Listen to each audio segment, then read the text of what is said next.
अरिहन्ताणं नमो सिद्धाणं नमो आयर्याणं नमो उपछायाणं नमो लोये स्तवसाहुणम्।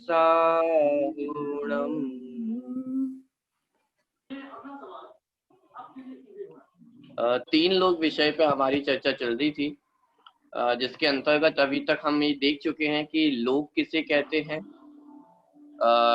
लोक का आकार भी हमने देखा था, किस प्रकार तीन लोक जो है उसकी रचना किस प्रकार है, इसको हमने लास्ट क्लास में देखा था। इस क्लास में हम पर्टिकुलरली जो मध्य लोक है उसके बारे में हम बात करने वाले हैं। ऊर्ध्वलोक और अधोलोक, इसकी जो थोड़ी बहुत हमने चर्चा लास्ट क्लास में की थी, किसका कितना प्रमाण है, तीन लोक की रचना कैसी है, इस सब के बारे में हमने लास्ट क्लास में देखा था। मध्य लोक के बारे में हमने देखा था। सबसे पहले हमने देखा था कि जो मध्य लोक है उसके सबसे बीच में क्या है, आप में से कोई बताएगा? Jambudvipa. Sumer. Okay, very good. दोनों आंसर हम सही कह सकते हैं। जम्बू द्वीप जो मध्य लोक है, तो उसके बीचों बीच में जो द्वीप है वो जम्बू द्वीप है। और जम्बू द्वीप के भी बीचों बीच में कौन सा पर्वत है? सुमेरु पर्वत है। ठीक है, जिसे हम सुदर्शन मेरु भी कहते हैं। तो वो जो सुमेरु पर्वत है वो सबसे बीच में है। और सुमेरु पर्वत की हाइट कितनी है? 1,40,000 योजन। 1,40,000 योजन ये सुमेरु पर्वत की हाइट है।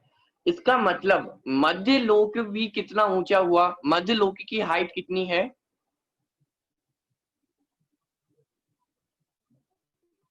देखिए, इसको थोड़ा अपन समझते हैं। लास्ट क्लास में भी हमने देखा था 1,40,000। कि हाँ, ये अपना तीन लोक है। जब हम जनरली बात करते हैं, टोटल ये कितना है? 14 राजू। टोटल कितना है? 14 राजू। तो जब हम जनरली बात करते हैं तब ये कहा जाता है कि भाई अधोलोक कितना है? 7 राजू। और ऊर्ध्वलोक कितना है? 7 राजू। तो फिर प्रश्न खड़ा होता है कि भाई मध्य लोक की हाइट फिर क्या होगी? तो मध्य लोक की हाइट 1,40,000 योजन। जो सुमेरु पर्वत है, तो सुमेरु पर्वत की जितनी हाइट है उतनी ही हाइट इस जो मध्य लोक है उसकी है। तो फिर ऊर्ध्वलोक कितना रह जाता है कि 1,40,000 योजन कम 7 राजू, ये ऊर्ध्वलोक है। ठीक है, चलिए। तो इस प्रकार सबसे बीचों बीच में सुमेरु पर्वत है। द्वीप में यदि हम चर्चा करें तो जम्बू द्वीप। जम्बू द्वीप के बाद कौन सा समुद्र है?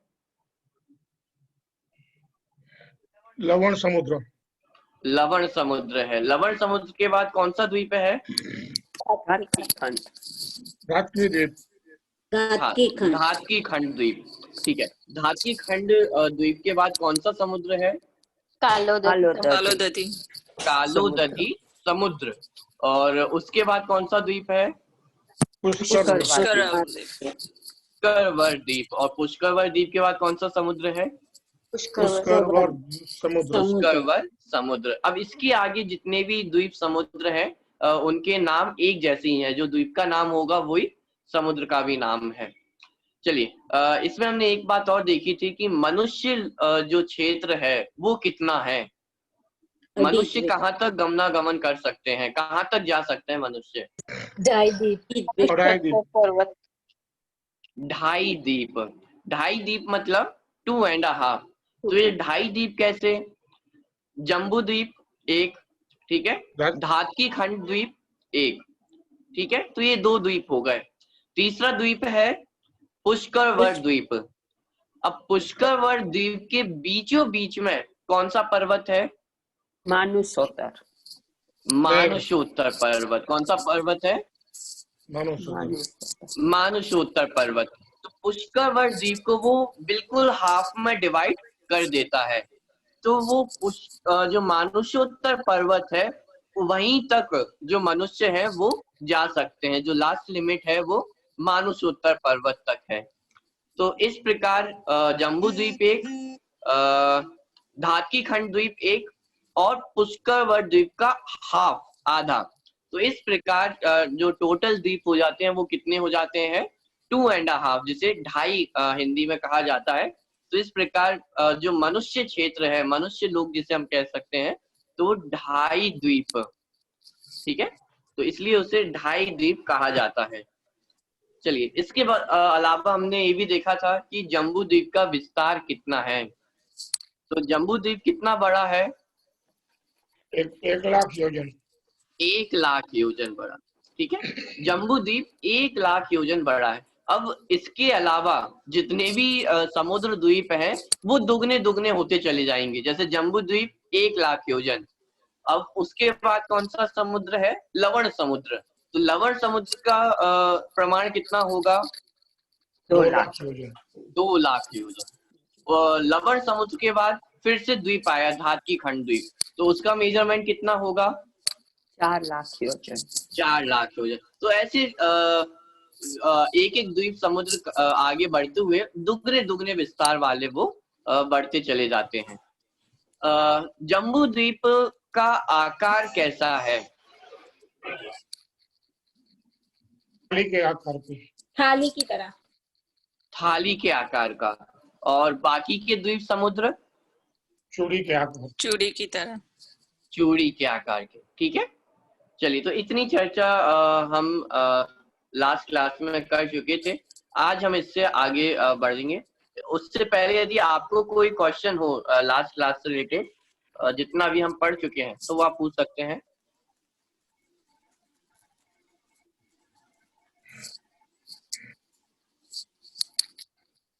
चलिए, किसी को कोई डाउट नहीं है?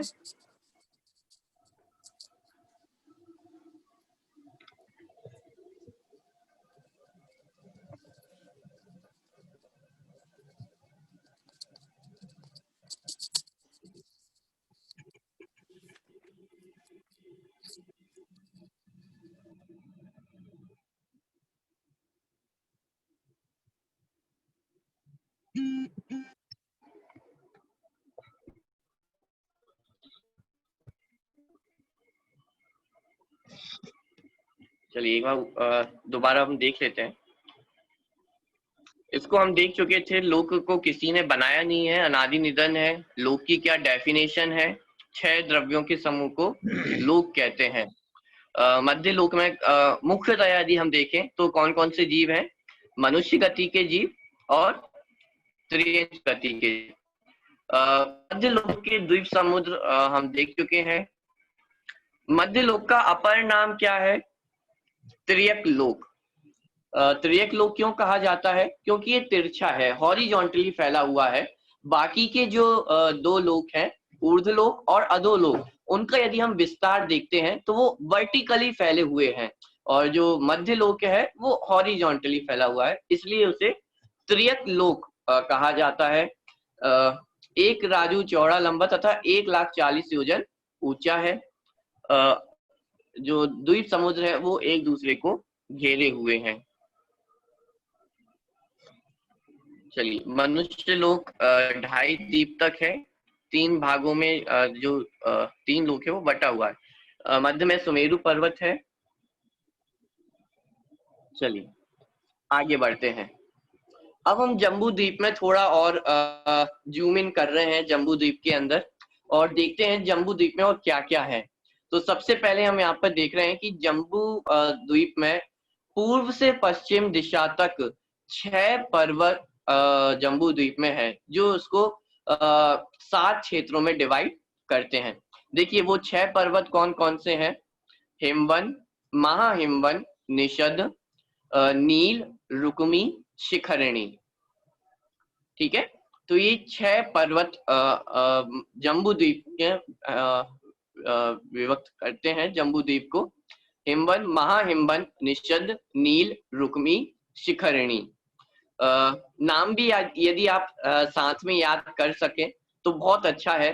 सबसे पहला हिमवन, दूसरा महाहिमवन, निषद नील, निषद नील, रुक्मी शिखरणी, रुक्मी शिखरणी।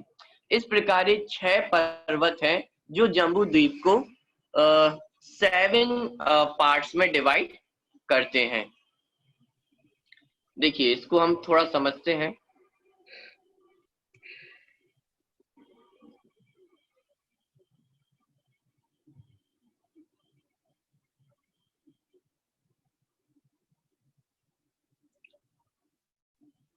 चलिए, ये अपना क्या है, जम्बू द्वीप, ठीक है, और बीचों बीच में सुमेरु पर्वत है। अब देखिए जो यहाँ पर बात चल रही है 6 पर्वतों की, तो वो 6 पर्वत कैसे हैं? दक्षिण से ये उत्तर की 6 ओर। पर्वत पूरे जम्बू द्वीप को डिवाइड करते हैं। ये एक पर्वत जैसे मान ले, हिमवन, महाहिमवन, निषद, नील, रुक्मी और शिखरणी। तो इस प्रकार ये 6 पर्वत पर्वत 6 हैं, लेकिन वो पूरे जम्बू द्वीप को कितने पार्ट्स में डिवाइड कर रहे हैं? 7 6 7 7, वेरी गुड, 7 पार्ट्स में। देखिए पर्वत 6 हैं। सबसे पहला पर्वत कौन सा है? हिमवन। हिमवन। आप यदि नाम दोहराते जाएंगे तो आप लोगों को याद भी होता चलेगा। सबसे पहला हिमवन। हिमवन। हेमवन। दूसरा याद करना बहुत आसान है, महाहिमवन। महाहिमवन। हिमवन, महाहिमवन। महाहिमवन। उसके बाद निषद, निषद। तीसरा पर्वत है निषद। निषद। फिर चौथा पर्वत है नील, नील। नील। नील। तो हिमवन, महाहिमवन, निषद, नील। नील। पांचवा पर्वत है रुक्मी, पांचवा पर्वत रुक्मी, रुक्मी। और छठा पर्वत शिखरणी। शिखरणी। तो इस प्रकार ये 6 पर्वत है, हिमवन, महाहिमवन, निषद, नील, रुक्मी, शिखरणी। और इस प्रकार 7 पार्ट में पूरे जम्बू द्वीप को डिवाइड कर देते हैं। इतना क्लियर है आप सभी को? जी। ठीक है, कोई कंफ्यूजन तो नहीं है? नहीं। सबसे बीच में आपको जो ब्लैक डॉट दिख रही है वो है हमारा सुमेरु पर्वत, ठीक है। सबसे बीचों बीच में सुमेरु पर्वत है। फिर नीचे से साउथ से हमने स्टार्ट किया है। सबसे पहला जो पर्वत है वो साउथ में यदि हम देखते हैं सबसे नीचे, तो सबसे पहला पर्वत है हिमवन पर्वत, ठीक है। फिर दूसरा पर्वत कौन सा है? Mahahimavan. Mahahimavan, very good. Third पर्वत Nishad. Nishad. Fourth Nil. Nil. Fifth Rukmi. Rukmi. And last Shikharini. ठीक है। तो इस प्रकार जो 6 पर्वत है और वो कितने पार्ट्स में डिवाइड करते हैं जम्बू द्वीप को? 7 पार्ट्स में डिवाइड करते हैं।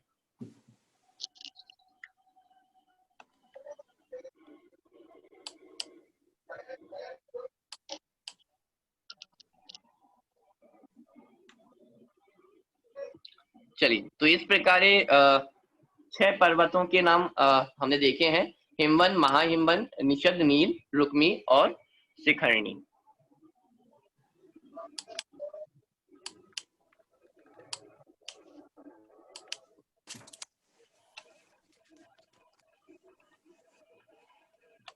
चलिए, ये पर्वत अपने रंग नाम के अनुरूप ये रंग वाले हैं, अर्थात क्रमशः इन पर्वतों का रंग जैसे जैसे हम बढ़ते जा रहे हैं। तो सबसे पहला पर्वत कौन सा है?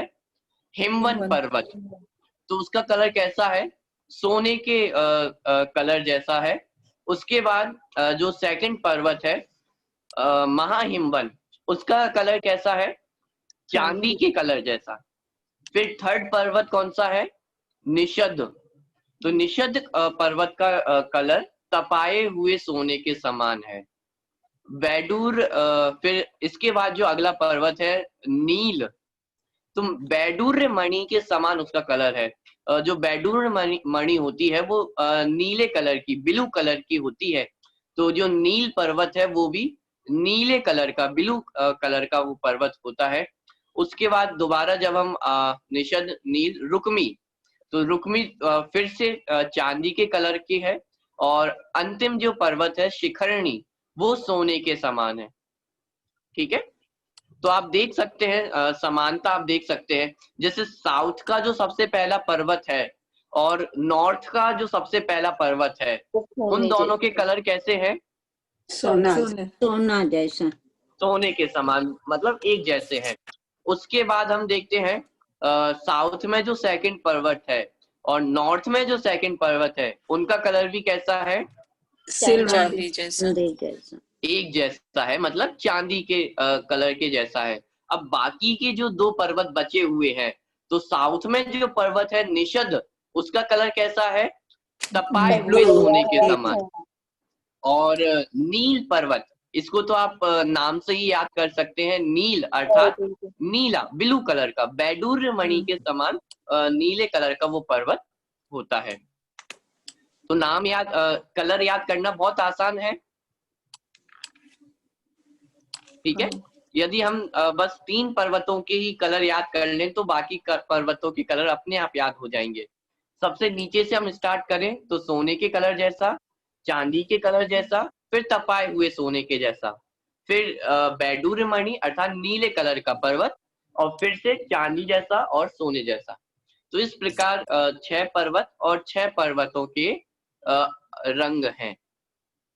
देखिए, इन पर्वतों के अगल बगल के भाग अनेक प्रकार की विचित्र मणियों से जड़े हुए हैं तथा ये सामान्य पर्वतों के समान ऊबड़ खाबड़ ना होकर नीचे से ऊपर तक दीवार के समान एक से विस्तार वाले हैं।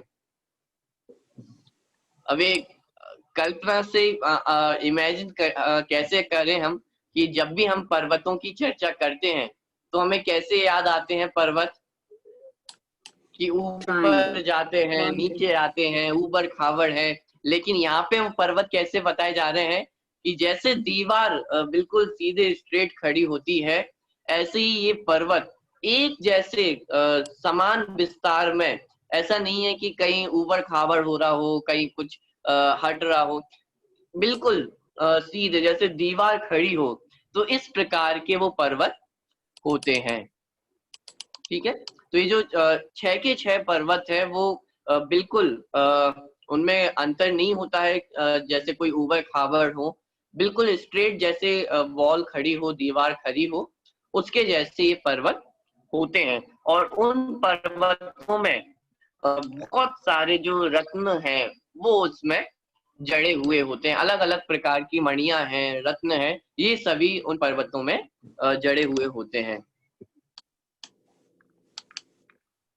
चलिए, अब ये जो 6 हमने पर्वत देखे हैं, तो उनके कारण जम्बू द्वीप 7 पार्ट्स में डिवाइड हुआ।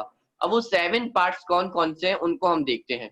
6 पर्वतों से विभक्त होने के कारण जम्बू द्वीप 7 क्षेत्रों में विभक्त हो जाता है। देखिए, जम्बू द्वीप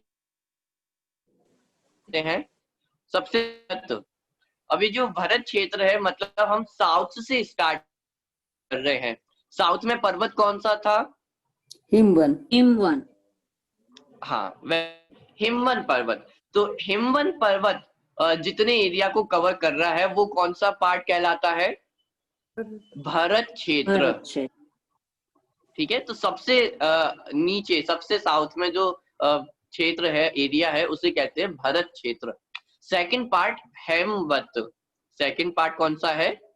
हेमवत।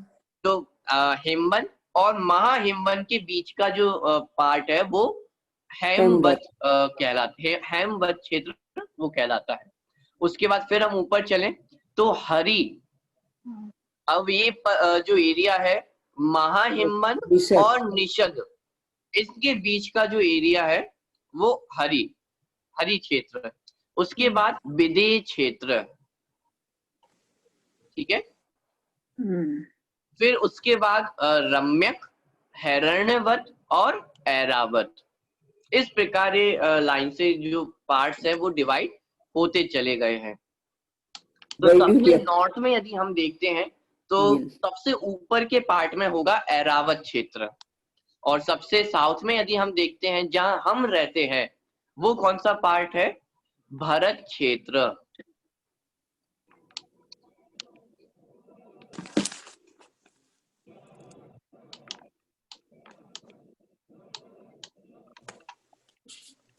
चलिए इसको एक बार हम देख लेते हैं।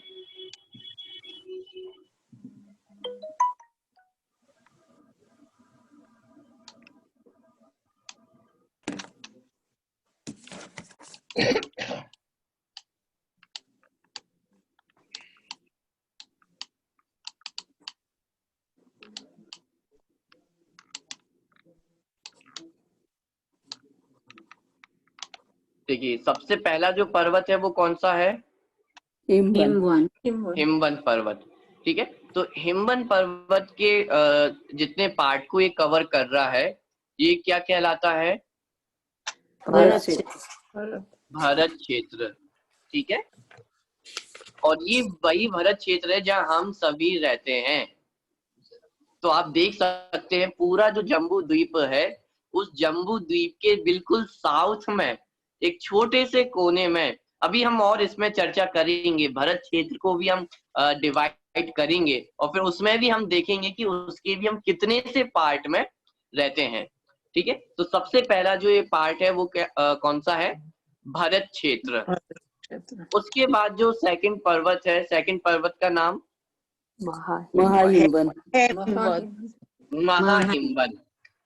चलिए कंफ्यूज नहीं होना है हमें, पर्वतों के नाम अलग हैं और जो क्षेत्र हैं उनके नाम अलग हैं। तो सेकंड जो पर्वत है वो है महाहिमवन, और महाहिमवन के कारण जो क्षेत्र कवर हो रहा है वो क्या कहलाता है? हेमवत हेमवत। ठीक है, चलिए अब ऐसे ही नेक्स्ट पर्वत निषद निषद। अब निषद के कारण जो एरिया कवर हुआ उसका नाम क्या है? हरि हरि क्षेत्र। Very good. अब दोबारा हम फिर चलते हैं, निषद के बाद कौन सा पर्वत आया? नील नील। तो अब ये जो एरिया हमें दिखाई दे रहा है ये है विदेह क्षेत्र। कौन सा है? विदेह क्षेत्र विदेह क्षेत्र। ठीक है, सबसे नीचे भरत, उसके ऊपर हेमवत, फिर हरि, और बीचों बीच में है विदेह क्षेत्र। इसी प्रकार की रचना अब ऊपर की तरफ भी है। मतलब ये हमारा नील पर्वत था, नील के बाद कौन सा पर्वत आएगा? रुक्मी पर्वत। उसके बाद शिखरणी। ठीक है, तो सबसे ऊपर जो हमें एरिया दिखाई दे रहा है वो है ऐरावत क्षेत्र। सबसे ऊपर का जो हमें एरिया दिखाई दे रहा है ये कौन सा है? ऐरावत क्षेत्र। उसके नीचे जो हमें एरिया दिखाई दे रहा है और शिखरणी के बीचों बीच में वो कौन सा है? हिरण्यवत। ठीक है, क्या नाम है? हिरण्यवत। और उसके नीचे जो एरिया है उसका नाम क्या है? रम्यक। ठीक है, तो एक क्वेश्चन मेरे पास आया है, चलिए मैं इसको बाद में कवर करता हूँ। तो ये एरिया आपको याद हुए, सबसे नीचे भरत क्षेत्र, सेकंड नंबर पे हेमवत, थर्ड नंबर पे हरि, उसके ऊपर विदेह, रम्यक, हिरण्यवत और ऐरावत। ठीक है, तो 6 पर्वत है और 6 पर्वत के कारण जो जम्बू द्वीप है वो 7 पार्ट में डिवाइड हो जाता है। और हम इस पूरे जम्बू द्वीप में कहाँ पे रहते हैं? भरत क्षेत्र में भारत क्षेत्र में। ठीक है, सबसे नीचे आपको जो क्षेत्र दिखाई दे रहा है भरत क्षेत्र, इस भरत क्षेत्र में हम सभी रहते हैं। कोई क्वेश्चन इसमें?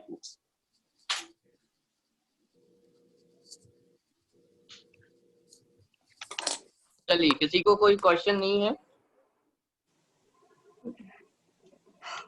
होल अर्थ इज भरत क्षेत्र। क्या? होल अर्थ, अर्थ हाँ पृथ्वी, ये हाँ, भरत क्षेत्र है। देखिए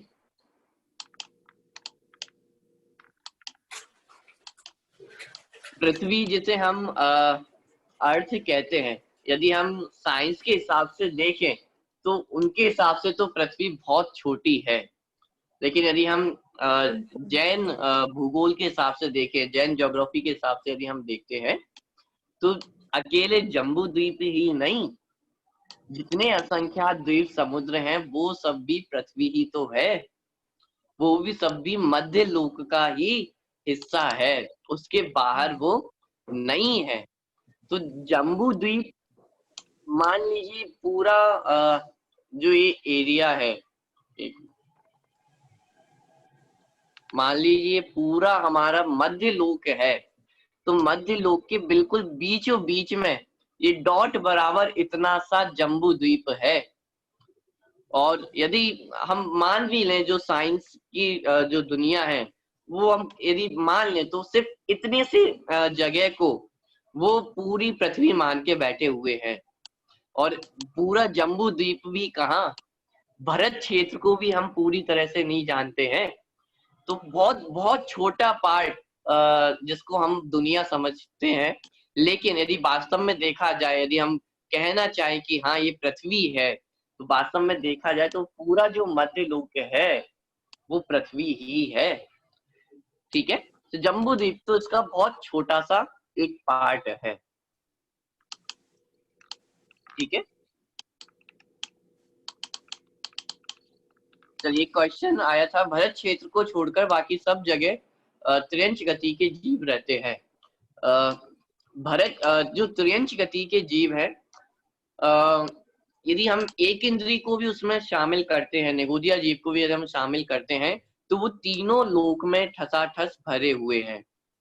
ठीक है, और बाकी यदि हम बात करें जो एक इंद्रिय से ज्यादा, 2 इंद्रिय, 3 इंद्रिय, 4 इंद्रिय, 5 इंद्रिय जीव हैं, तो वो मुख्यतया जो मध्य क्षेत्र, मध्य लोक है, वहां पर रहते हैं। मध्य लोक में भी जम्बू द्वीप से लेकर अंतिम जो समुद्र है, स्वयंभू रमण समुद्र, हर जगह त्रियंच गति के जीव पाए जाते हैं।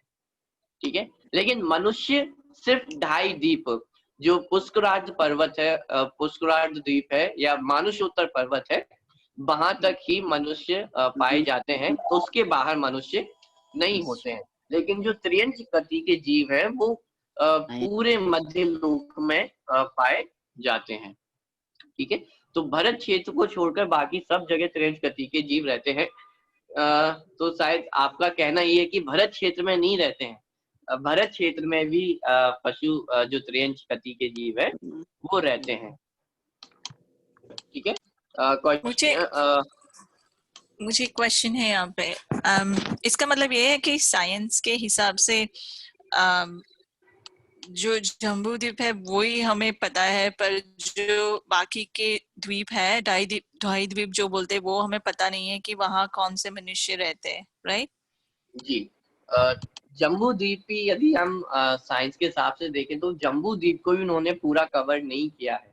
अभी जम्बू द्वीप भी बहुत बड़ा है, उसके अकेले भरत क्षेत्र को भी पूरा कवर उन्होंने नहीं किया है।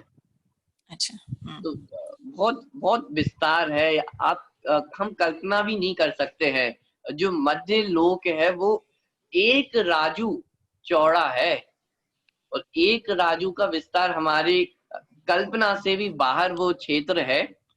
यदि हम इसको आप ऐसे कल्पना करके देखें कि जो पूरा 3 लोक है वो कितना है, 14 राजू, मतलब उसमें 16 स्वर्ग आ जाते हैं, 7 नरक आ जाते हैं, निगोद आ जाता है। पूरा जो 3 लोक है वो कितना है, 14 राजू। और 14 राजू का सिर्फ 1 पार्ट, एक हिस्सा यदि हम लेते हैं तो उतना चौड़ा मध्य लोक है। लेकिन 14 राजू का भी यदि हम 1 पार्ट भी लेते हैं तो बहुत बड़ा, हमारी कल्पना से बाहर की ये बातें हैं, तो इसलिए बहुत विस्तार है। और जो साइंस ने जितना एरिया कवर किया है वो भरत क्षेत्र को भी पूरा कंप्लीट कवर नहीं करता है। अभी हम और देखते हैं भरत क्षेत्र के भी क्या क्या विस्तार है, उस पर भी हम चर्चा अभी करेंगे।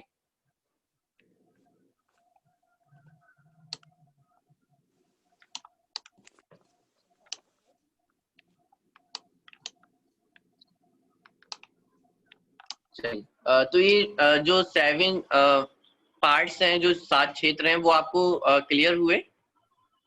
हाँ, सबसे नीचे भरत क्षेत्र, फिर हेमवत, हरि, विदेह, रम्यक, हिरण्यवत और ऐरावत। क्या हम कह सकते हैं कि जो भरत क्षेत्र में जो सिर्फ आर्यखंड है उतना ही यह साइंस जान सकता है? इसके मलेश मलेश मलेश खंड भी जो है उसको भी तो साइंस जानता नहीं है। हाँ, अभी जानबूझ के मैंने भी वो बातें नहीं ली है, क्योंकि अभी उस पर चर्चा हम आगे करने वाले हैं, कैसे वो आर्य खंड या मलेच खंड डिवाइड होते हैं, उस पर अभी हम चर्चा करेंगे। चलिए, देखिए, भरत क्षेत्र से दुगने विस्तार वाला हेमवत क्षेत्र है।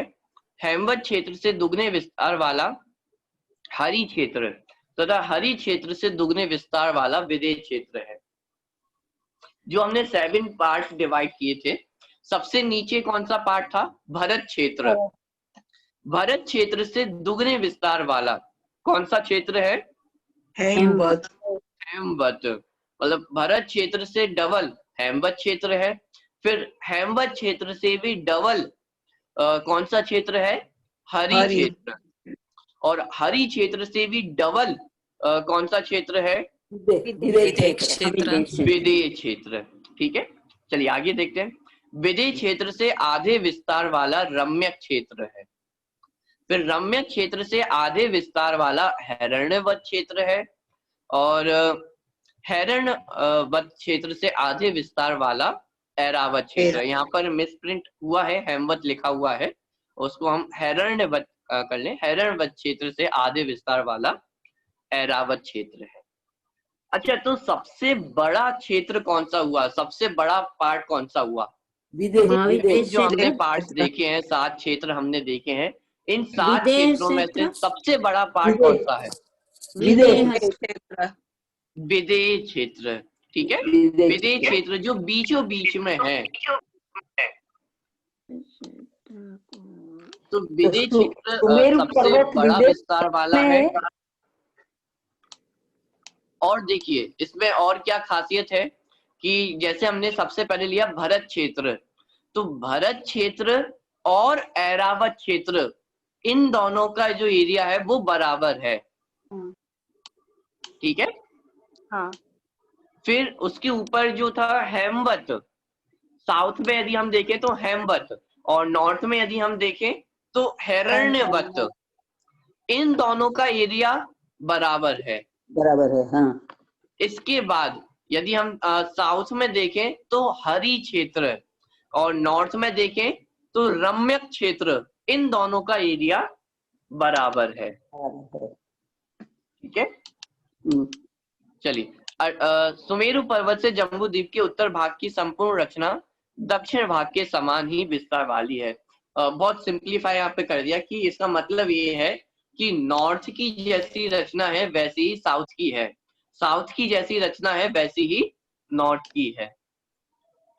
ठीक है, और जो बीच का विदेह क्षेत्र है वो अलग, सबसे सेंटर में हमने विदेह क्षेत्र लिया। विदेह क्षेत्र के ऊपर का हिस्सा वो नॉर्थ का पार्ट, और उसके नीचे का हिस्सा वो साउथ का पार्ट। तो साउथ में जैसी रचनाएं हैं, जितने भरत क्षेत्र है, हेमवत क्षेत्र है, इनका जितना एरिया है वैसा ही जो एरिया है वो नॉर्थ पार्ट में भी है। तो नॉर्थ की जैसी रचना है वैसी रचना साउथ में भी है, दोनों की समान रचनाएं हैं। तो सुमेरु पर्वत विदेह क्षेत्र के एरिया में आता है? हाँ, बिल्कुल बीचों बीच में।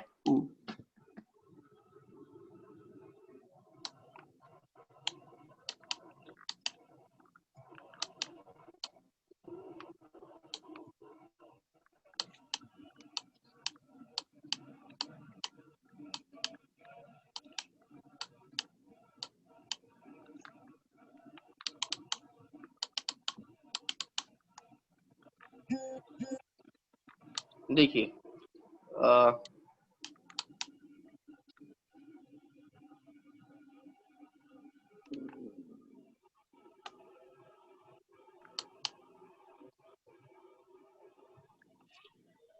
यदि हम यहाँ पे देखते हैं तो जैसा सबसे नीचे भारत क्षेत्र है वैसा ही ऊपर कौन सा क्षेत्र है?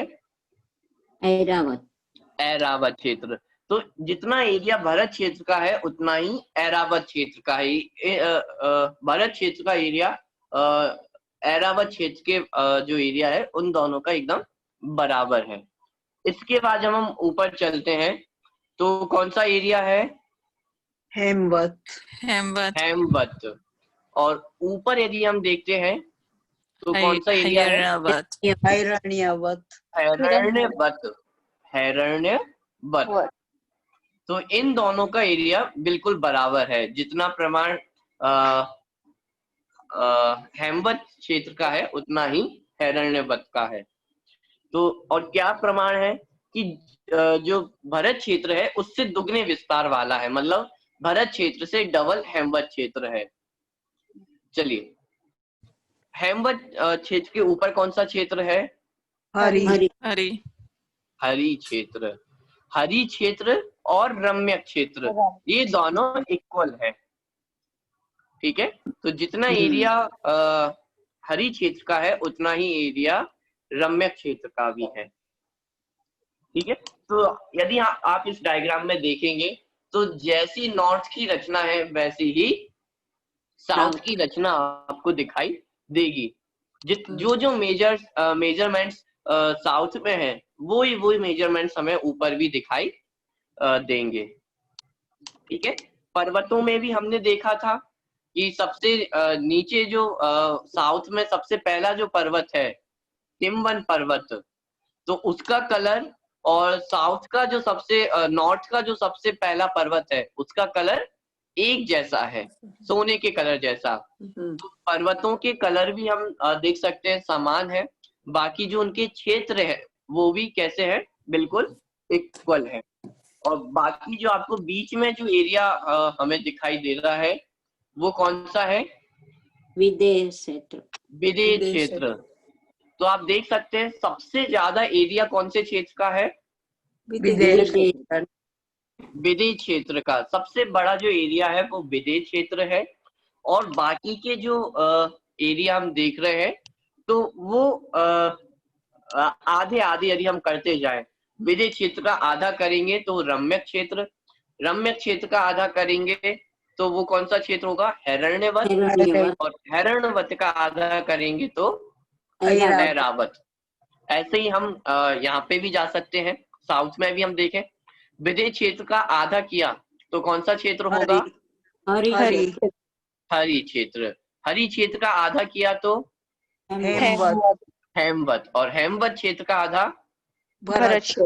भारत क्षेत्र। क्लियर हो रहा है आप सभी को? हाँ। चलिए, कोई भी यदि डाउट हो, कोई भी क्वेश्चन हो तो आप बिल्कुल पूछ सकते हैं। चलिए, अब जो हम पढ़ने वाले हैं उसको देख लेते हैं हम जल्दी से। अभी तक हमने ये देखा बीचों बीच में जो जम्बू द्वीप का 6 पर्वत से डिवाइडेड है। अब देखिए, हर पर्वत पे एक एक तालाब है। क्या है? एक एक तालाब स्थित है। हर पर्वत पे एक एक तालाब है। ठीक है, और हर तालाब से नदियां निकली हुई हैं।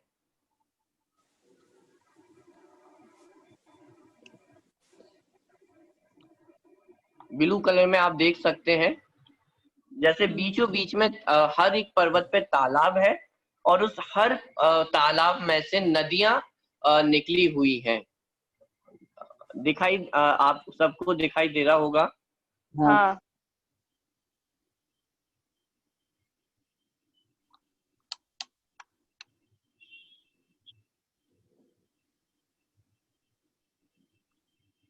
तो इस प्रकार की जो तालाब और उसके में नदियां बह रही हैं। अब हम जम्बू द्वीप में इस पे और देखेंगे। अब मैं सीधे भारत क्षेत्र पे थोड़ा मैं जूम इन कर रहा हूँ।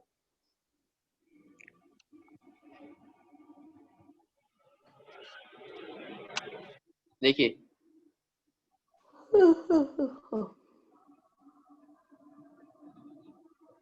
ये पूरा हमारा जम्बू द्वीप है।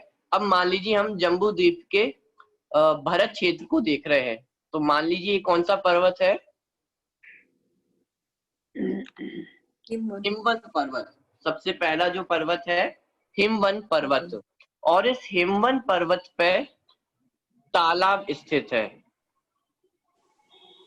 ठीक है, ये तालाब है जो इस हिमवंत पर्वत पे स्थित है।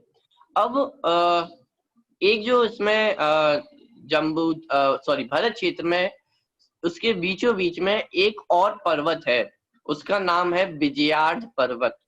कौन सा पर्वत है? विजयार्थ। विजयार्ध पर्वत, विजयार्ध पर्वत है। ठीक है, अब क्या होता है, ये जो तालाब है हिमवंत पर्वत पे जो तालाब है उससे दो नदियां बहती हैं। कौन कौन सी दो नदियां? गंगा सिंधु। गंगा और सिंधु। सिंधु। ये दो नदियां हिमवंत पर्वत से जो बीचों बीच तालाब स्थित है उससे जो दो नदियां हैं वो बहती है। बहकर ये जो नदियां हैं वो बाहर जो लवण समुद्र है उसमें जाके ये नदियां मिल जाती हैं। अब आप ये जो रचना देख रहे हैं इसके कारण भरत क्षेत्र कितने पार्ट में डिवाइड हो गया? 6। 1 2 6 3 पार्ट में 4 5 6 6 पार्ट में ये जो भरत क्षेत्र है वो डिवाइड हो गया है। आपने बहुत बार सुना होगा कि जो चक्रवर्ती है वो 6 खंडों को जीतता है, 6 खंड का अधिपति होता है। तो वो 6 खंड कौन कौन से हैं? कि यही जो भरत क्षेत्र के हमें 6 पार्ट दिखाई दे रहे हैं, यही वो 6 खंड हैं जिनको चक्रवर्ती जीतता है, जिसके कारण हम कहते हैं कि जो चक्रवर्ती है वो 6 खंड का राजा होता है। तो वो ये 6 खंड हैं। अब इस 6 खंड में भी हम कहां पर रहते हैं? आपके सामने 6 नंबर दिखाई दे रहे हैं, 1 2 3 4 5 6। 5 किस नंबर में हम रहते हैं? 5 पक्का? हाँ। चलिए, वेरी गुड। इतने बड़े भारत क्षेत्र में भी जो हमारी दुनिया हम जिसे कहते हैं वो कितनी सी है? इस 5 नंबर के बराबर जितना एरिया हमें दिखाई दे रहा है। ये कौन सा है? आर्यखंड। इसे क्या कहते हैं? आर्यखंड। आर्यखंड। ठीक है, और इसके बाहर जितने भी एरिया हैं वो कहलाते हैं मिलेच्छ खंड। क्या कहलाते हैं? मिलेच्छ खंड।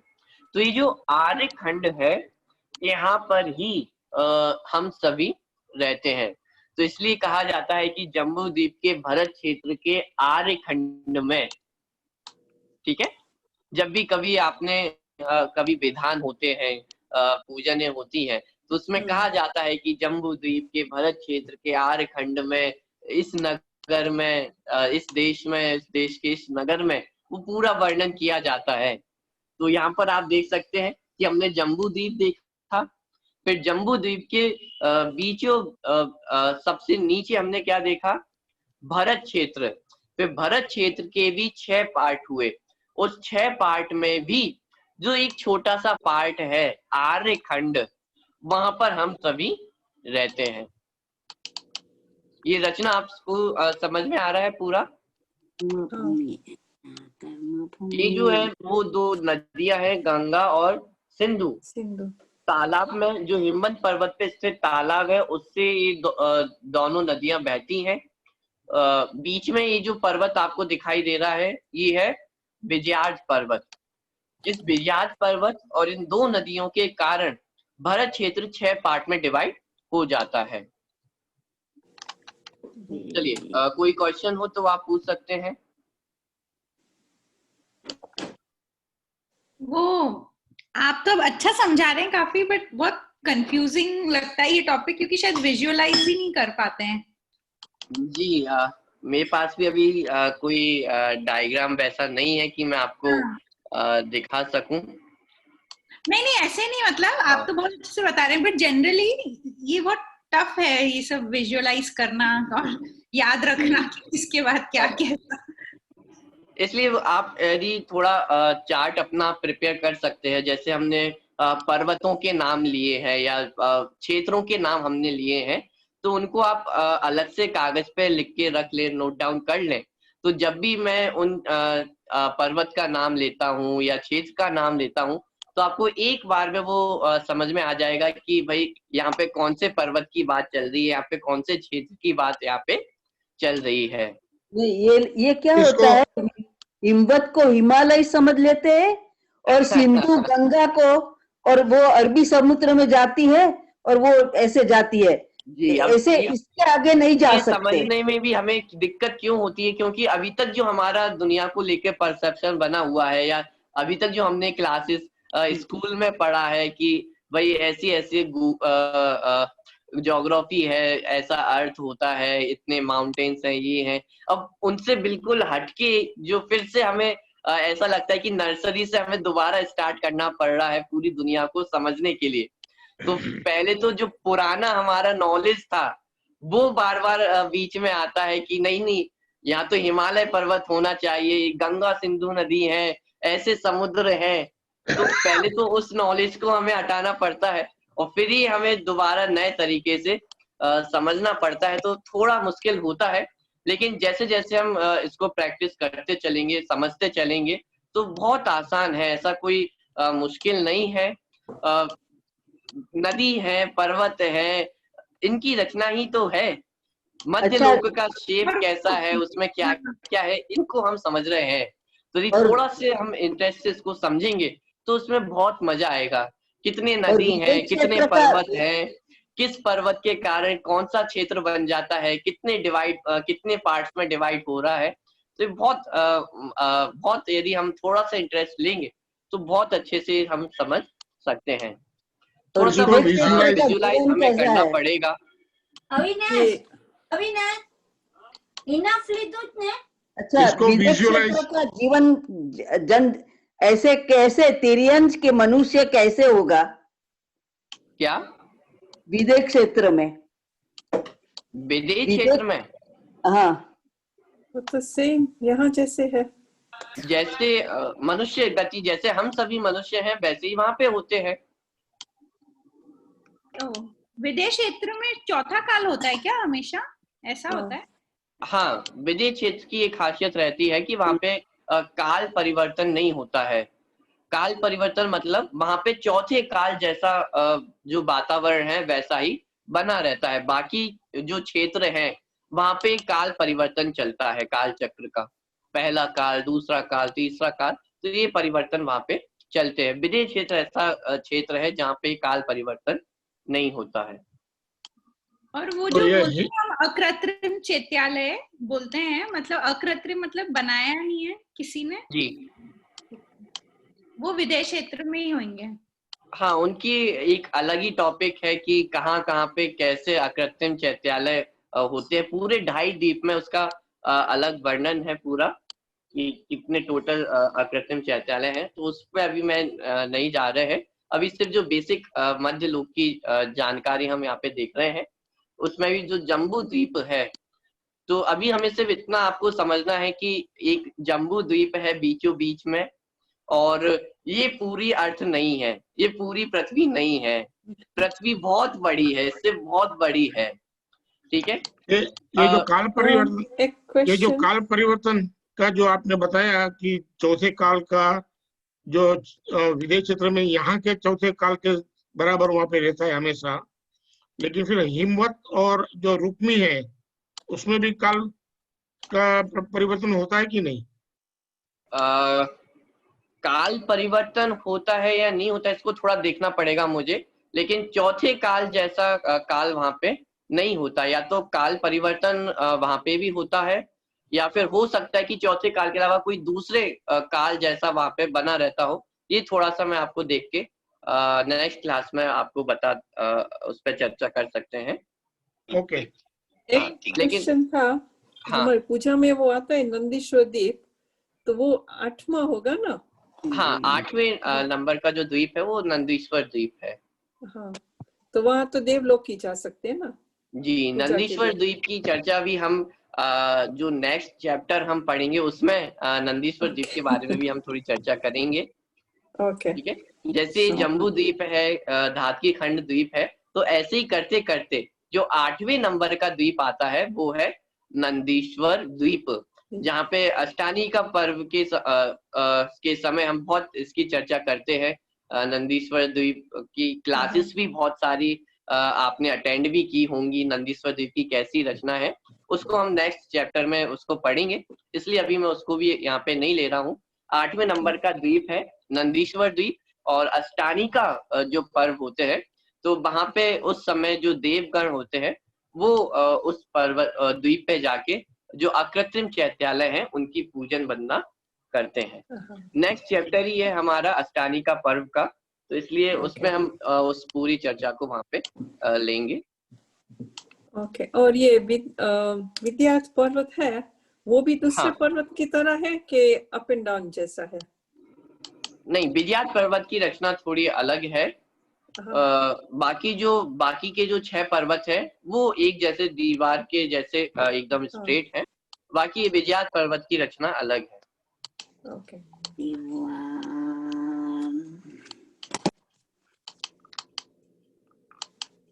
चलिए जल्दी से हम जो तालाब है उनके नाम भी हम देख लेते हैं।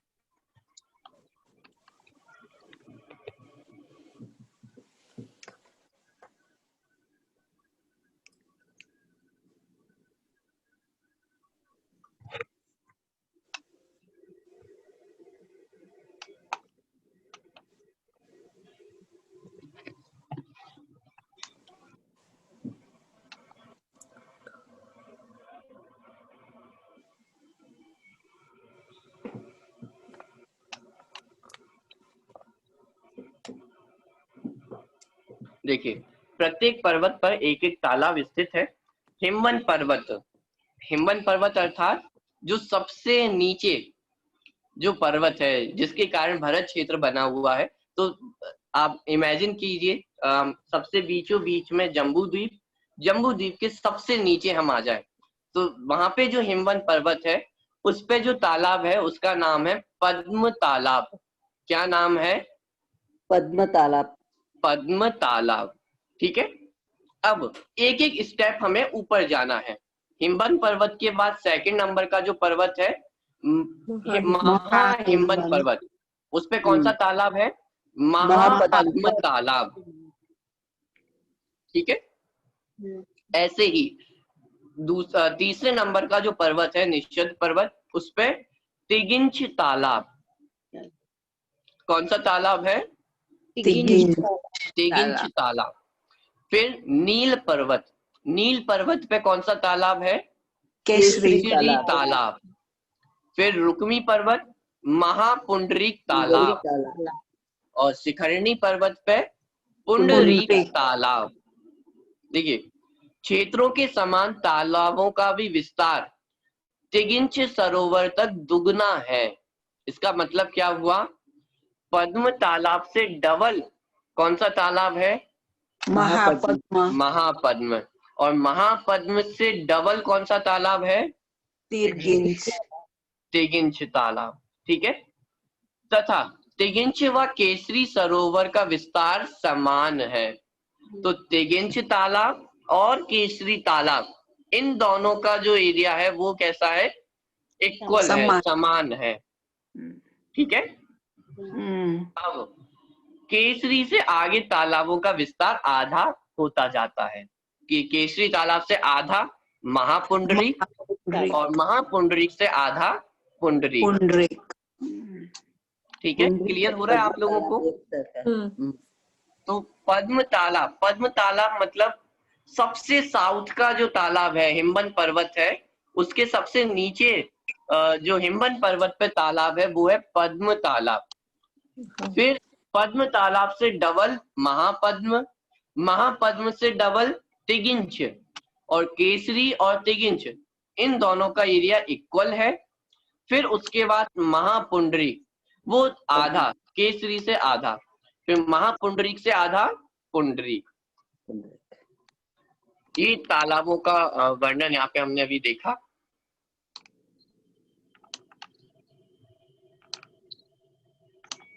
देखिए, अब प्रत्येक तालाब से 14 नदियां निकलकर 7 क्षेत्रों में बहती हैं।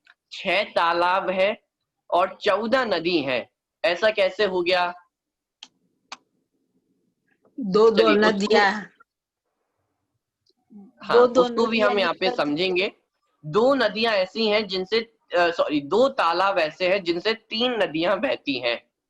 तो पद्म तालाब से आप देख रहे हैं गंगा, सिंधु और रोहितास्या, 3 नदियां पद्म तालाब से बह रही हैं। फिर महापद्म से रोहित हरिकांता, तिगिंच से हरित सीतोदा, केसरी से सीता नरकांता, महापुंडरीक से नारी रूप्यकुला, और पुंडरीक जो तालाब है उससे सुवर्ण कुला, रक्ता और रक्तोदा। इस प्रकार 14 नदियों के नाम है। इसमें जो शब्द हमने यूज किया है ना, प्रत्येक तालाब से 14 नदियां, तो प्रत्येक तालाब से नहीं होती ना, मतलब सब मिला के 14 नदियां हैं। हाँ, सॉरी, थोड़ा गलत यहाँ पे टाइप हुआ है। प्रत्येक तालाब से 14 नदियां नहीं है। टोटल जो नदियां हैं वो कितनी है? 14 हैं। और जो 4 तालाब है उनसे 2-2 नदियां बह रही हैं, और जो 2 तालाब हैं उनसे 3-3 नदियां। तो इस प्रकार टोटल हम देखते हैं तो 14 नदियां हो जाती हैं। तालाब 6 हैं और नदियां 14 हैं। इन नदियों में से पहली नदी पूर्व समुद्र में तथा दूसरी पश्चिम समुद्र में मिलती है। मतलब जो गंगा नदी है वो ईस्ट में, और जो सिंधु नदी है वो वेस्ट में, और रोहितास्या वो ऊपर की तरफ जाती है। उसको अभी हम समझ लेंगे। तो इस प्रकार आप देख रहे हैं 6 तालाब और 14 नदी। चलिए, मैं जानता हूँ बहुत सारा यहाँ पे हो रहा है एक साथ, थोड़ा सा हमें टाइम देना पड़ेगा, इसको समझना पड़ेगा। चलिए, इस सबको पढ़ने से क्या आखिरी में क्या सार निकला है उसको हम जल्दी से एक बार रिकैप कर लेते हैं। देखिए, इस प्रकार मध्यलोक के जम्बू द्वीप में हम रहते हैं। ठीक है, मध्यलोक के भी जम्बू द्वीप, और जम्बू द्वीप के भी सेकंड पॉइंट, जम्बू द्वीप का प्रथम क्षेत्र भरत क्षेत्र हमारा निवास स्थान है। कि मध्यलोक में जम्बू द्वीप के बीचों बीच भरत क्षेत्र, उस भरत क्षेत्र में हम सभी रहते हैं। भरत क्षेत्र से बहने वाली नदियां गंगा व सिंधु नदियों के कारण व मध्य में विजयाद पर्वत के कारण भरत क्षेत्र के 6 खंड हो जाते हैं। इन्हीं 6 खंडों को जीतने के कारण चक्रवर्ती षट खंडाधिपति कहलाते हैं। जम्बू द्वीप के चौथे द्वीप विदेह क्षेत्र में ही सीमंदर आदि 20 तीर्थंकर होते हैं। जम्बू द्वीप का जो चौथा द्वीप है विदेह क्षेत्र, उसी में सीमंदर आदि जो 20 तीर्थंकर हैं, विद्यमान 20 तीर्थंकर, वो वहां पे होते हैं। 20 जी, तीर्थंकर नहीं होंगे, 4 होंगे ना यहाँ पे। तो जम्बू द्वीप में 20 में से 4 होंगे। नहीं, विदेह क्षेत्र में भी जम्बू द्वीप में ही है। में तो 20 ही होगा ना? नहीं, जम्बू द्वीप का विदेह क्षेत्र, फिर अपना धातकी द्वीप के विदेह क्षेत्र 2 4, और फिर पुष्कर के द्वीप के, इस तरह से 20 होते हैं ना। तो मतलब जम्बू द्वीप में तो 4 तीर्थंकर ही होंगे। नहीं, जम्बू द्वीप में ही जो विदेह क्षेत्र है वो भी बहुत अलग अलग जो पार्ट्स हैं उसमें डिवाइड होता है, और उसमें जो 20 सीमंदर आदि तीर्थंकर हैं वो वहां पे होते हैं। लेकिन वो 20 तीर्थंकर जो है वो तो 28 द्वीप के अंदर है, सब सिर्फ जम्बू द्वीप में नहीं है। યુટ્યુબમાં સંજીવ ગોધાએ આખું ફાઇન અને જી.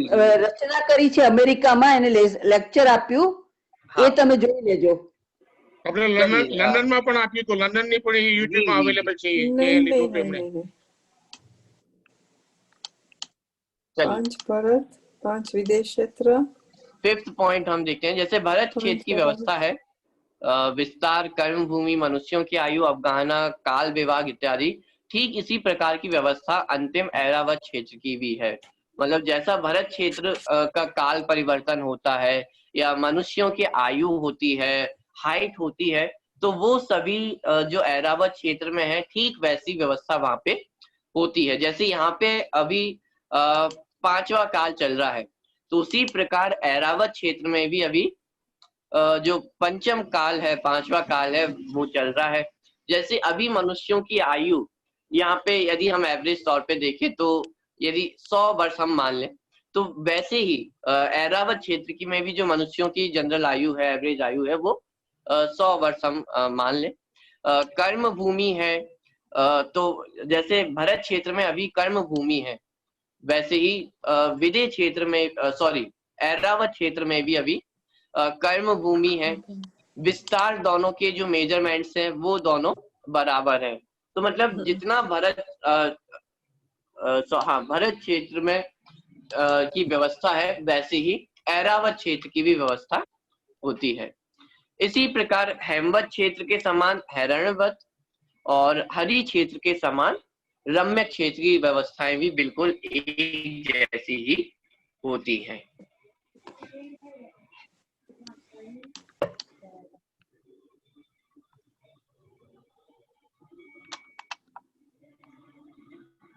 चलिए, तो इस प्रकार ये हमारा जो मध्य लोक का चैप्टर था वो कंप्लीट हो चुका है। हो सकता है अभी आपको बहुत सारे नाम याद नहीं हुए होंगे।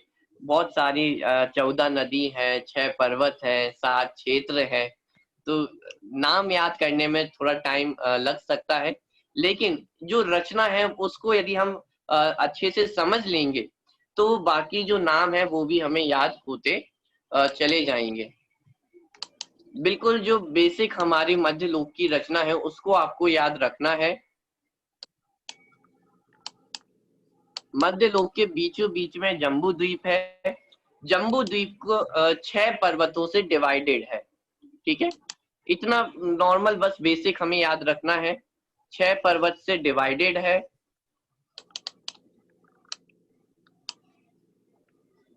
ठीक है, 6 पर्वत से डिवाइड होने के कारण 7 जो पार्ट है उसमें डिवाइड हो जाता है। अब हर पर्वत के ऊपर एक एक तालाब है। ठीक है, हर पर्वत के ऊपर एक एक तालाब है और हर तालाब में से कम 2 नदियां बह रही हैं। लेकिन जो सबसे पहला जो तालाब है हिमवन, सबसे पहला जो तालाब है उसमें से 3 नदियां बह रही हैं। पद्म ठीक है? तालाब में। और बाकी जो तालाब है उनमें से 2 नदियां बह रही हैं। इसी प्रकार ऊपर चलते चलते जो अंतिम तालाब आएगा पुंडरीक, उसमें भी 3 नदियां बहेंगी। जैसे भरत क्षेत्र में आप देख रहे हैं 3 नदियां, वैसे ही भरत क्षेत्र में 2 और एक ऊपर के क्षेत्र में। तो इसी प्रकार की रचना ऐरावत क्षेत्र में जो सबसे लास्ट तालाब है वहां पे भी इस प्रकार की रचना होगी। तो सबसे ऊपर का तालाब और सबसे नीचे का तालाब, इसमें से 3 नदियां, और बाकी जो बीच के तालाब है उनमें से 2 नदियां बह रही हैं। तो इस प्रकार टोटल जो नदियां हो जाती हैं वो 14 नदी। तो 6 पर्वत, 7 क्षेत्र और 6 तालाब और 14 नदी, इतना आपको याद रखना है। रह गया। और भरत क्षेत्र को यदि हम देखते हैं तो भरत क्षेत्र 6 पार्ट में डिवाइड हो जाता है।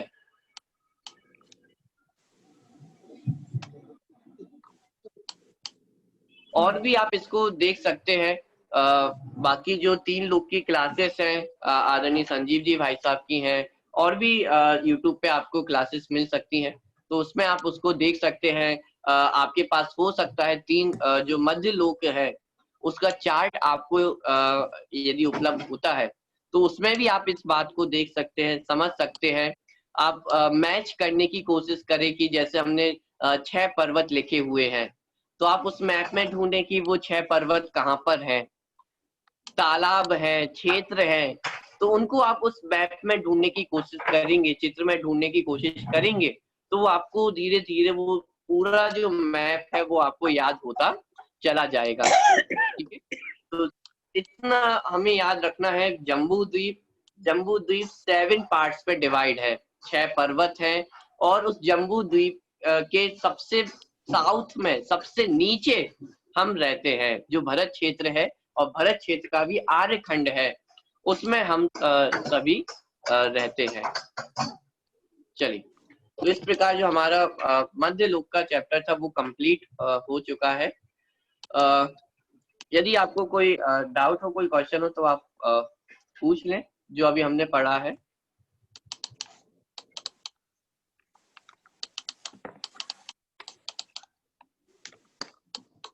चलिए, जैसे हमने बताया ना कि जम्बू द्वीप में जो 32 विदेश क्षेत्र हैं, उसमें से अभी सिर्फ 4 विदेश क्षेत्र जो हैं उसमें तीर्थंकर विराजमान है जम्बू द्वीप में। फिर धात्विक खंड का जो है पूर्व धात्विक खंड और पश्चिम धात्विक खंड, उसके भी जो मेरू है उनके दोनों और 4 हैं। वैसे इस तरह से 20 तीर्थंकर जो हमने बताए वो 20 तीर्थंकर अढ़ाई द्वीप के हैं, नहीं कि अपने सिर्फ जम्बू द्वीप के। ठीक, अभी फिलहाल जी।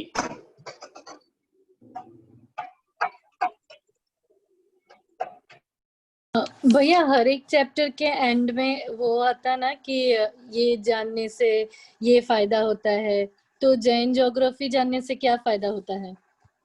जैन ज्योग्राफी जानने से हमें अपना पता चलता है कि हम इतने बड़े जो यूनिवर्स है, इतना बड़ा जो विश्व है, उसमें हम सभी कहाँ पर रहते हैं। ठीक है, कहाँ जाने सबसे वाले पहली हैं। बात। दूसरी बात, आगे चल के आप परावर्तन के संबंध में भी पढ़ेंगे, तो जब ये 3 लोक की रचना हमें समझ में आएगी तब हमें पता चलेगा कि पंच परावर्तन क्या होते हैं। उसमें एक परावर्तन होता है क्षेत्र परावर्तन। क्षेत्र परावर्तन का यदि बहुत सिंपल से शब्दों में यदि समझे तो इसका मतलब ये है कि हम आज तक ऐसा जगत का कोई भी क्षेत्र नहीं है जहाँ पे हमने जन्म ना लिया हो। अब आप सोचिए, कल्पना कीजिए कितना बड़ा जगत है, कितना बड़ा यूनिवर्स है, और उसके हर पार्ट में हम जन्म ले चुके हैं।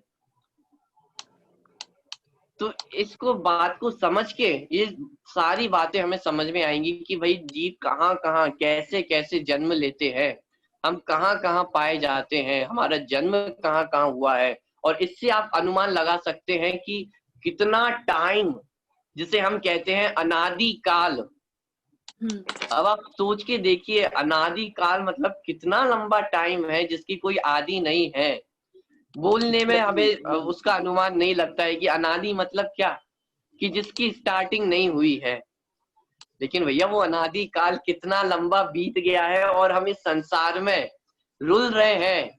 हम लोग भी विदेश क्षेत्र में पैदा हो चुके हैं, हम लोग भरत क्षेत्र में, मिलेच्छ खंड में, आर्य खंड में, ऐरावत क्षेत्र में, कहाँ जन्म नहीं लिया हमने। तो इससे हमें समझ में आता है कि भाई जीव कहाँ कहाँ पाए जाते हैं, कैसे कैसे पाए जाते हैं, क्या क्या रचनाएं हैं, वो सब हमें जानकारी मिलती है। तीसरा फायदा ये है कि जैसे जब हम द्रव्यानुग की बात करते हैं कि भाई कार्यकारी तो क्या है, हमें सम्यक दर्शन की प्राप्ति करनी है। तो सम्यक दर्शन कैसे होगा कि भाई 7 तत्वों के श्रद्धान से होगा। जीव अजीव आश्रव वन संवर निद्रा मोक्ष, इनका श्रद्धान करेंगे तो सम्यक दर्शन होगा। चलिए मान लेते हैं कि मुझे सम्यक दर्शन हो गया। अब सम्यक दर्शन हो गया है, इसके बाद आप क्या करेंगे? भाई 7 तत्वों को तो आपने पहचान लिया, उनका श्रद्धान भी हो गया, उनका ज्ञान भी हो गया। अब दोबारा आप कितनी बार 7 तत्वों को पढ़ सकते हैं? उपयोग लगेगा आपको 7 तत्व पढ़ने में? नहीं। कि हम कितना ही कर लें लेकिन वो हमारा उपयोग भटकेगा। ऐसा नहीं हो सकता कि हम 7 तत्वों को ही पढ़ते रहें, उनको ही समझते रहें, कि नहीं, उपयोग हमारा भटकेगा।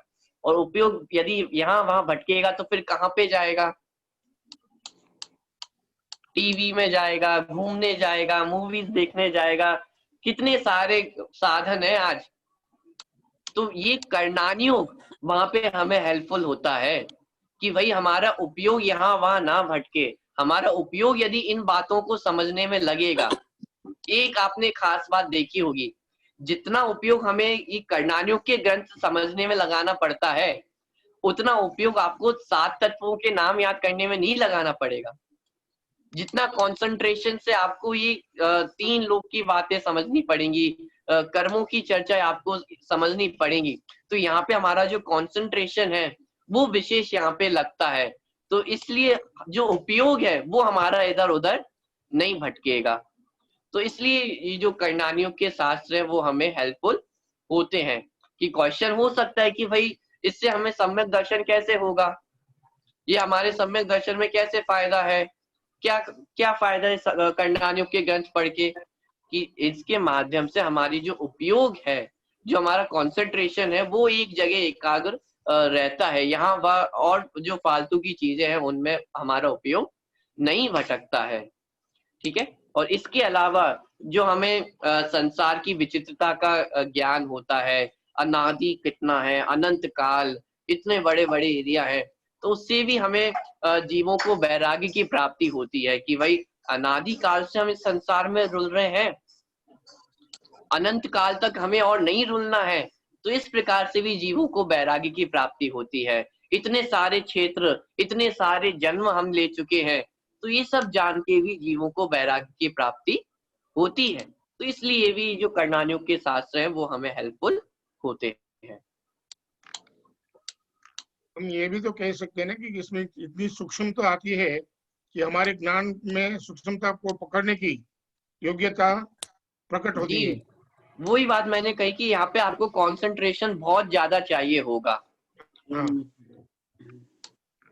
कि बिना कंसंट्रेशन के, बिना उपयोग को एकाग्र किए ये बातें हमें समझ में नहीं आएंगी। क्यों? क्योंकि 7 तत्वों को तो हम अपनी रियल लाइफ में भी महसूस कर सकते हैं। 6 द्रव्यों को एक बार को हम अपनी रियल लाइफ में भी प्रैक्टिकल रूप में भी उसको हम देख सकते हैं कि भाई मैं जीव हूँ, बाकी सब पुद्गल द्रव्य है।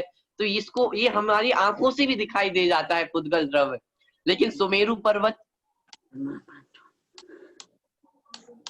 लवण समुद्र, विंध्याचल पर्वत, ये हमें अपनी आंखों से यहाँ पे हमें दिखाई नहीं दे रहे हैं, तो ये हमें अभी प्रत्यक्ष नहीं है। तो इनको समझने के लिए हमें उपयोग को बहुत सूक्ष्म करना पड़ेगा। जब तक कंसंट्रेशन नहीं होगा तब तक ये बातें हमें समझ में नहीं आएंगी। दूसरी बात ये है कि इन बातों को पढ़ के हमें केवल ज्ञान की महिमा आती है। कि आप विचार करके देखिए, असंख्यात द्वीप समुद्र हैं, एक एक द्वीप समुद्र कितना बड़ा है, कितना चौड़ा है, उसका एरिया कितना है, उसका पेरीमीटर कितना है, हर चीज वो केवल ज्ञान में विषय में बनती है। इतनी सूक्ष्म ज्ञान वो केवल ज्ञान होता है। असंख्यात द्वीप समुद्र है और वो एक साथ, ऐसा नहीं कि पहले लवण समुद्र को जानते हैं, फिर कालोदरी समुद्र को, फिर दूसरे समुद्र को जानेंगे, कि नहीं, ऐसे असंख्यात समुद्र एक साथ उनके ज्ञान के विषय बनते हैं। और अकेले असंख्यात समुद्र नहीं, असंख्यात द्वीप, और उन असंख्यात द्वीप समुद्र में रहने वाले जीव, वो सभी केवल ज्ञान के विषय बनते हैं, एक साथ, अलग अलग नहीं। तो इस प्रकार से जब हम इन क्षेत्रों को पढ़ते हैं, 3 लोक के बारे में पढ़ते हैं, तो केवल ज्ञान की महिमा हमें आती है कि वो केवली भगवान 3 लोक को एक साथ जानते हैं। और उसमें भी खास बात क्या है कि 3 लोक को अकेले प्रेजेंट में नहीं, भूतकाल और भविष्य काल, प्रेजेंट, पास्ट और फ्यूचर। अब आप इसको इमेजिन करके देखें क्या होता होगा। अनादि काल मतलब जितना काल अभी तक बीत गया है उसको भी जान रहे हैं, और जो अनंत काल आने वाला है उसको भी जान रहे हैं। तो ये जब हम इन बातों को पढ़ते हैं, समझते हैं, कर्णानुयुग को स्पेशली जब हम कर्णानुयुग को पढ़ते हैं तो हमें वो केवल ज्ञान की महिमा आती है। तब हमें पता चलता है कि केवल ज्ञान क्या है। अभी तो हमने बोल दिया कि 3 लोक और 3 काल को जो एक साथ जाने उसका नाम सर्वज्ञ है, लेकिन वो सर्वज्ञ का ज्ञान, वो केवल ज्ञान क्या है, वो हमें कर्णानुयुग पढ़ के समझ में आता है। एक छोटा सा, बहुत छोटा सा अनुमान हमें लगता है कि भाई वो केवल ज्ञान क्या होता होगा। तो ये कुछ जो फायदे हैं ये 3 लोक आदि को कर्णानुयुग के शास्त्र पढ़ने के। और नेक्स्ट क्लास अभी हमारा संडे का ही होगा कि कल भी होगा? नेक्स्ट क्लास यदि हम कल रख सके तो बहुत अच्छा होगा। हाँ, संडे को हो सकता है मैं थोड़ा बिजी रहूं। यदि कल हम संडे सुबह इवनिंग तो में रहेगा? रखना चाहे तो इवनिंग में भी या मॉर्निंग में भी, जैसा आपको सुइटेबल हो। मॉर्निंग में अच्छा रहेगा। हाँ, क्योंकि इंटरमीडिएट क्लास तो नहीं है ना